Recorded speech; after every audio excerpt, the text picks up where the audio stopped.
नमस्कार, मी मोहन अंबिका प्रसाद तिवारी, उत्तर भारतीय ब्राह्मण समाज संस्था जळगाव जिल्हा अध्यक्ष व महाराष्ट्र राज्य अध्यक्ष।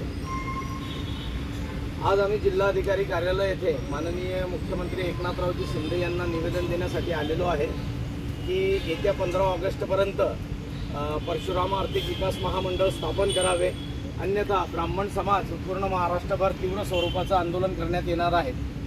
मागे आमचे जे आहेत ब्राह्मण समितीचे अध्यक्ष दीपकजी रणनवे यांनी जालना येथे आमरण उपोषण केलं होतं।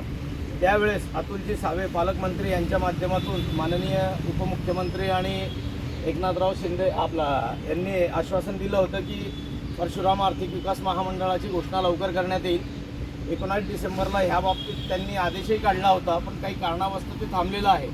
तर आम्हा सर्व ब्राह्मण समाजाची मागणी आहे की येत्या 15 ऑगस्टपर्यंत परशुराम आर्थिक विकास महामंडळ जाहीर करावे, अन्यथा ब्राह्मण समाजाच्या रोषास सामोरे जाण्यास येणाऱ्या सरकारने तयार राहावे, हे आमचं ह्या निवेदनाच्या माध्यमातून त्यांना जाहीर आव्हान आहे। जय हिंद, जय महाराष्ट्र। जय परशुराम, जय परशुराम, जय परशुराम, जय परशुराम, जय परशुराम, जय परशुराम, जय परशुराम, जय परशुराम, जय